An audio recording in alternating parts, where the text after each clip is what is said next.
Well, we will talk about Erica Kirk in a moment because she is now going to be leading Turning Point USA into the future. But I just want to remind the folks about Charlie Kirk because he really made his name on college campuses, as we were talking about. He was debating students. He was debating robust ideas, thoughts and policies. So we want to give you a reminder now of Charlie Kirk in action. Can you name one thing I believe that's fascist? You believe that, like, you are... But I'm such a bad fascist, I let the people who disagree in open mic. So you think that poverty equals crime?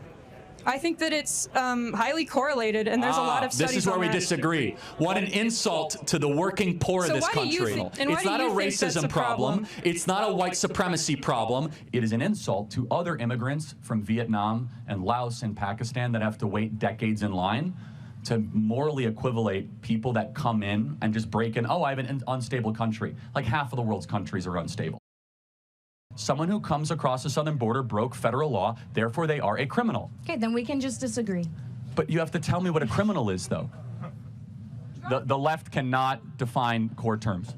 Criminal, woman, racist, democracy. Do you feel proud of yourself for debating college kids? Are you a voter?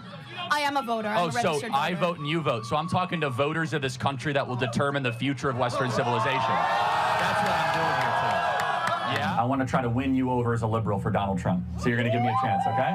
I will, sir. All right. A government must start from this core premise. It must have an obligation to fulfill a better life for its own citizens before it opens its border to non-citizens. It's a very, very basic, fundamental thing.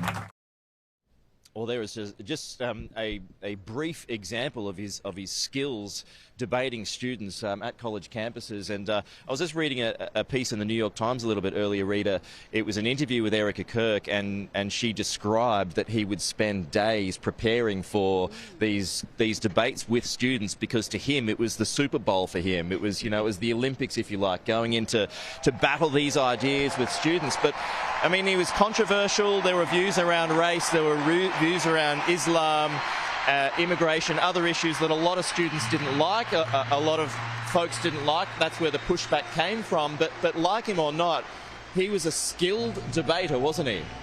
He was a skilled debater, and I think in the past week or so we've seen so much of the criticism and so much of the vitriol that's come towards him from people who've never actually listened to him or his arguments. There is just so much profound ignorance about what he stood for, what his opinions were. I've seen so many false quotes or quotes out of context attributed to him, just cheap, nasty tactics.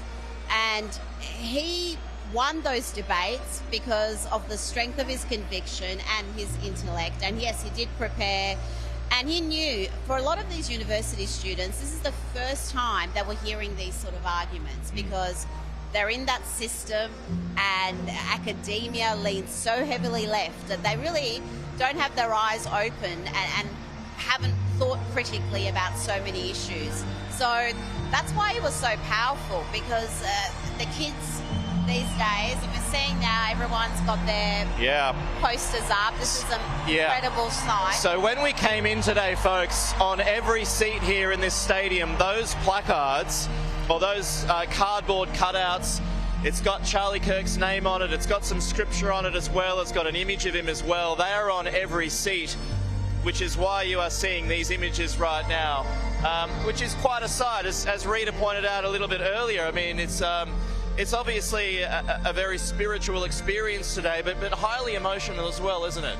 Oh, absolutely. Charlie Kirk meant so much to everybody here. There's people from all around the country, as we've talked to people at Turning Point headquarters that were from across America, and they've travelled here to pay their respects because Charlie meant something to them. You don't do that for just someone you see on TV occasionally or on YouTube. So he really, I think, we're starting to understand just what an impact he had.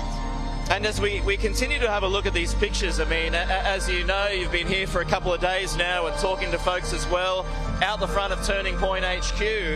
And Turning Point had already told us in recent days that the numbers of registrations at Turning Point has really taken off in recent days, and even so in Australia too. Turning Point in Australia has seen a significant uptick in members in Australia, which is interesting. Oh, incredible. In the US, they've had 62,000 applications for new chapters.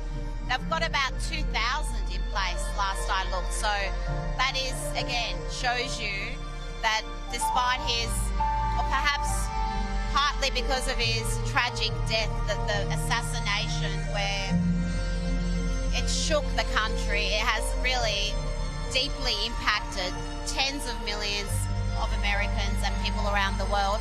But that message, Pete, that he was promoting is so much stronger now. And if they do establish 62,000 new chapters of Turning Point across schools and campuses in America, think of the impact of that. This next generation, I think, is going to surprise us in many ways. It's so interesting.